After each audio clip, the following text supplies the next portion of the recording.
The boardroom whispers had been growing for weeks. Katherine Collins, the newly appointed CEO of Nexus Technologies, couldn't ignore them any longer. Jack Miller, the night janitor, a quiet single father who kept to himself, had been spotted accessing restricted areas after hours. Security footage showed him lingering at executive computers, entering the R&D wing when he thought no one was watching. With a major product launch approaching and competitors circling, Katherine couldn't risk a potential data breach. Tonight, she would follow him herself. What she discovered would not only change her opinion of Jack Miller, it would transform her entire company. Watch the full story to understand why sometimes the quietest person makes the biggest impact, and why a successful CEO decided to change her entire company because of one janitor. Jack Miller, 42, moved with practiced efficiency through the gleaming hallways of Nexus Technologies. His weathered hands pushed a cleaning cart methodically, eyes downcast but observant. 4 years at Nexus had taught him which executives left coffee rings, which developers worked latest, which security guards could be trusted. His worn blue uniform hung slightly loose on his frame, once athletic, now lean from years of stretching every dollar to provide for Emma, his 8-year-old daughter. The cleaning staff adored Jack. He took the worst shifts without complaint, covered for sick colleagues, and somehow remembered everyone's birthdays with simple, handwritten notes. Yet to management he remained invisible, just another interchangeable service worker, maintaining their pristine corporate environment. Katherine Collins, 35, was everything Jack was not in the corporate hierarchy. Striking with piercing green eyes that missed nothing, she had rocketed through the ranks at Nexus with brilliant market strategies and ruthless efficiency. As a single mother to 10-year-old Nathan, she understood sacrifice, but her Harvard MBA and executive wardrobe created a gulf between her world and Jack's. After her bitter divorce from a cheating husband, Katherine had built walls around herself, trusting spreadsheets more than people. Appointed CEO 6 months ago, she ruled Nexus with intimidating competence and guarded suspicion. Neither realized how completely their worlds were about to collide. Katherine first noticed the pattern during a late-night review of security protocols. The new CFO had mentioned finding his computer moved slightly one morning. When Katherine requested footage from the past month, a pattern emerged. Jack Miller accessing areas beyond his clearance level, using computers after hours, sometimes placing what appeared to be storage devices into ports. "This is the 3rd time this week," she murmured, squinting at the grainy footage of Jack entering the server room at 11:43 p.m., well after his shift supposedly ended. He emerged 40 minutes later, slipping something into his pocket. The next morning, Katherine called in her head of security, Marcus Reynolds. "What do we know about this janitor?" she asked, sliding Jack's employee file across her desk. Marcus shrugged. "Miller, quiet guy, reliable. Been here about 4 years, no complaints." "That's it? A man with access to our entire building at night? And that's all we know?"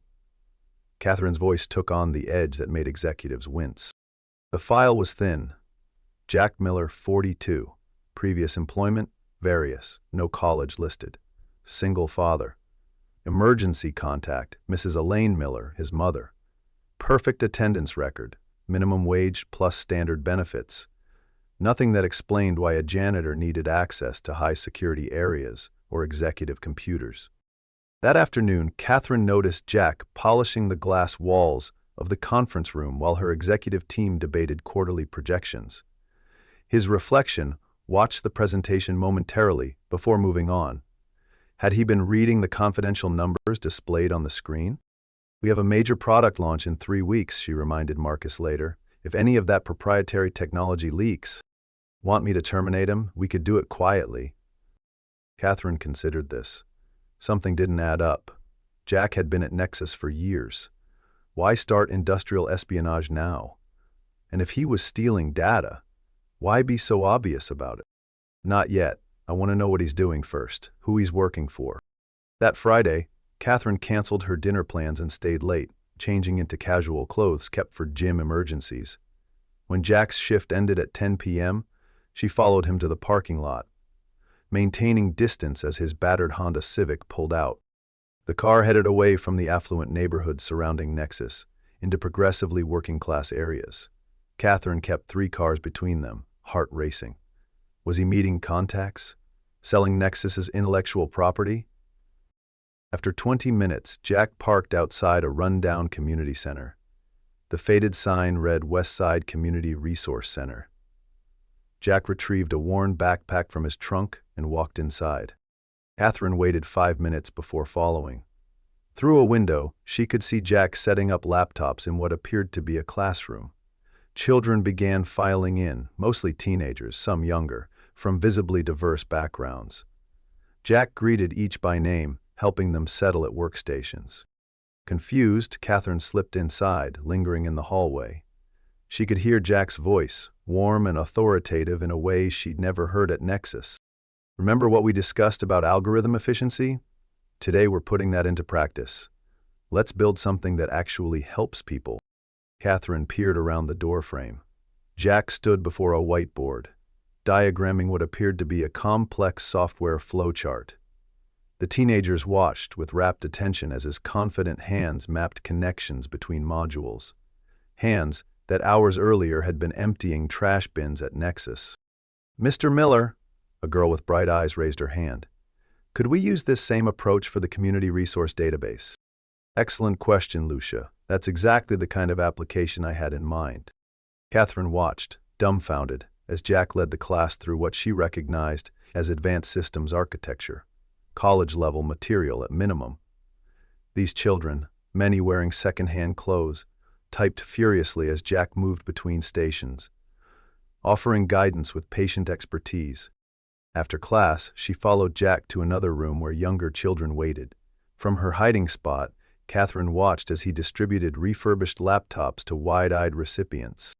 "These are yours to keep," she heard him explain to a boy no older than 10. "I've installed educational software and basic programming tools. The password is your birthday, just like we practiced." The boy hugged the laptop to his chest like a treasure. When Jack finally emerged from the center 3 hours later, Katherine ducked behind a column. She watched him load empty containers back into his car.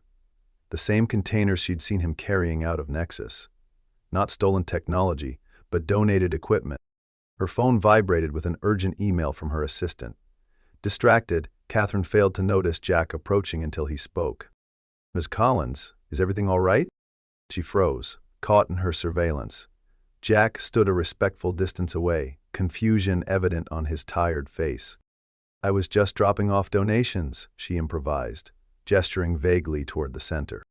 Jack's expression remained neutral, but his eyes, surprisingly sharp and intelligent, reflected disbelief. "The center always appreciates support," he said carefully, "especially from someone like yourself."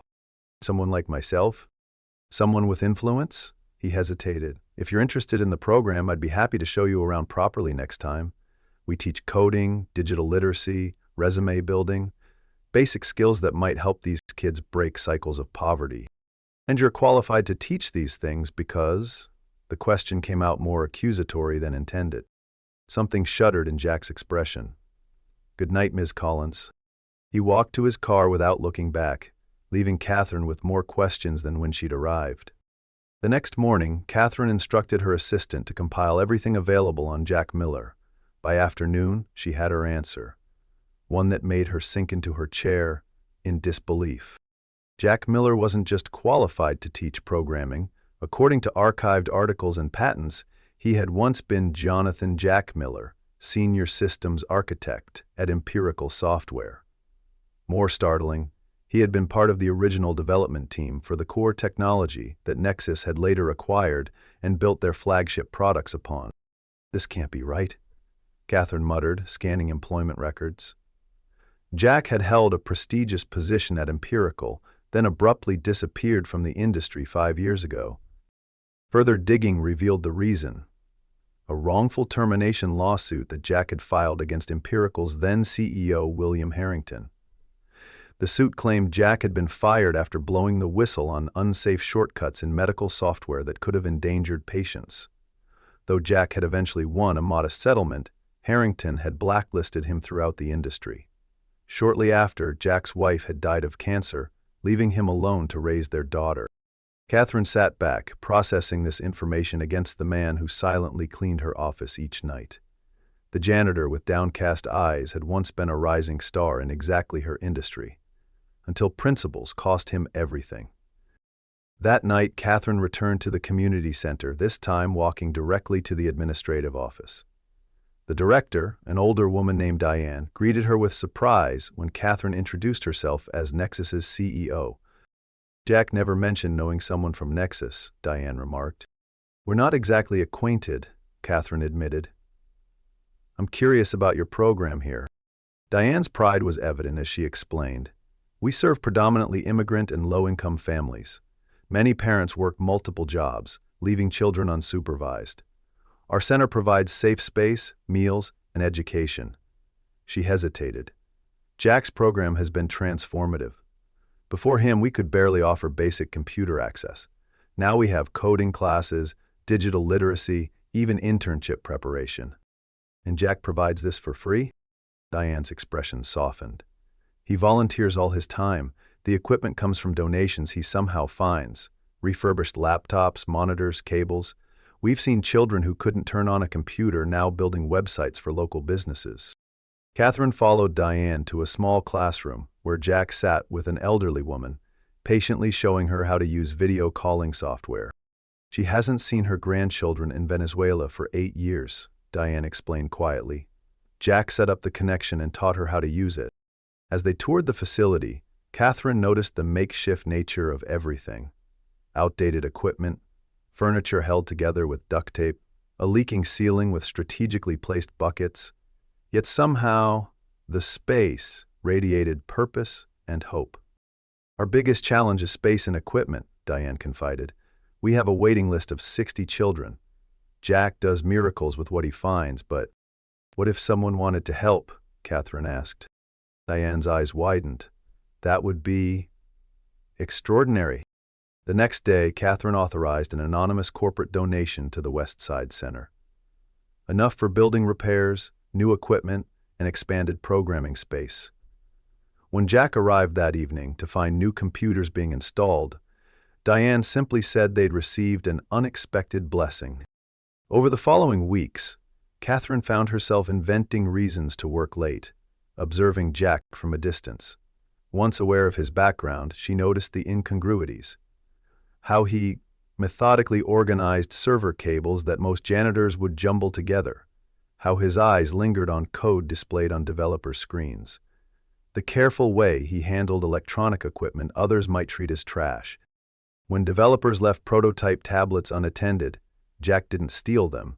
He adjusted their position to prevent overheating. When confidential documents were carelessly left out, he didn't photograph them, he placed them in secure drawers. The man she'd suspected of corporate espionage was actually providing unpaid security oversight. Katherine was still processing these revelations when crisis struck Nexus. 3 days before their major product launch, the development team discovered a critical flaw in their flagship software, one that threatened to delay release by months and potentially cost millions in lost revenue and stock devaluation. The executive floor became a war zone of blame and panic. Katherine ordered an emergency meeting of all senior technical staff. Solutions proposed were either too time-consuming or risked introducing new problems. As the meeting descended into finger-pointing, Katherine noticed Jack quietly cleaning the adjacent conference room, his reflection in the glass showing an expression of concerned concentration. On impulse, Katherine stepped out of the meeting. "Jack, could I speak with you a moment?" He followed her to a quiet corner, maintaining a respectful distance. "You were part of the original empirical team that developed our core framework," she stated without preamble. Jack's expression revealed nothing. "You've been researching me." "Yes." Katherine met his gaze directly. "We have a critical system failure in the integration layer. Given your background, I wonder if you might have insights." For a long moment, Jack said nothing. Then, "May I see the error logs?" Katherine led him to her office, ignoring the startled looks from executives as the janitor followed her. She pulled up the diagnostic reports on her screen. Jack studied them intently, his posture shifting subtly as he leaned forward. Transformation visible as the janitor receded and the architect emerged. His fingers hovered over the keyboard questioningly. When Katherine nodded permission, he began typing with confident precision, navigating complex system architecture with evident familiarity. After 20 minutes of focused work, he straightened. The integration layer isn't the primary problem. It's a memory allocation issue in the underlying framework, something we encountered in the original development. He pointed to specific sections of code. These workarounds are triggering cascading failures when the system scales beyond certain parameters. Can it be fixed before launch? Katherine asked. Jack nodded slowly. With the right approach, I'd need to see the full code base to be certain. Katherine made a decision. Come with me. She led him back to the boardroom, where arguing executives fell silent at their entrance. Without preamble, Katherine announced, "This is Jack Miller. He was senior systems architect on the original framework and has identified our problem. For the next 48 hours, he'll be consulting with our development team." The CTO's incredulous "the janitor" hung in the stunned silence. Katherine fixed him with a level stare. "Mr. Miller was implementing advanced systems architecture while you were still learning basic syntax, Thomas. I suggest you listen carefully to what he has to say." 46 hours later, Nexus launched its product on schedule. The critical flaw had been not only fixed but improved upon, with Jack's solution creating unexpected efficiencies that enhanced overall performance. The stock price jumped 12% by closing bell. In the aftermath, Katherine called an all-hands meeting. The entire company, from executives to maintenance staff, gathered in the main atrium. Jack stood uncertainly at the back, still in his janitor's uniform. "Nexus faced potential disaster this week," Katherine began. "Our success today isn't just about avoiding failure. It's about recognizing value where we failed to see it." She gestured for Jack to join her on the platform. After a moment's hesitation, he complied, discomfort evident in his rigid posture. "Many of you know Jack as the man who keeps our facilities running. What you don't know is that Jack Miller was once at the forefront of the technology that made Nexus possible." She proceeded to outline Jack's contributions to the industry and the ethical stand that had cost him his career. "While we've been stepping over him to reach our offices, we've been ignorant of the expertise literally cleaning up after us." Katherine turned to face Jack directly. "On behalf of Nexus, I offer both apology and opportunity. We would be honored to have you rejoin the technical leadership team, effective immediately." Murmurs rippled through the crowd. Jack's expression remained carefully neutral, though something flickered in his eyes. "That's very generous, Miss Collins," he replied, voice steady, "but I'm afraid I must decline." Katherine hadn't anticipated refusal. Before she could respond, Jack continued, 5 years ago, I made a choice between professional advancement and ethical responsibility. That choice cost me my career, but preserved something more valuable." His voice gained confidence as he spoke. "In losing that world, I found another. The children and families I work with at Westside Center need advocates and mentors. More than this company needs another systems architect." Katherine recovered quickly. "Then I propose an alternative. Nexus will establish a technology access initiative with the Westside Center as our flagship partner. We'll provide equipment, curriculum development, and internship pathways. Most importantly, we need a director of community technology outreach to lead this initiative." She extended her hand. "The position is yours if you want it." The atrium erupted in applause. Something remarkable happened to Jack's face. A genuine smile transformed his features, erasing years of careful guardedness. "This," he said, taking her hand,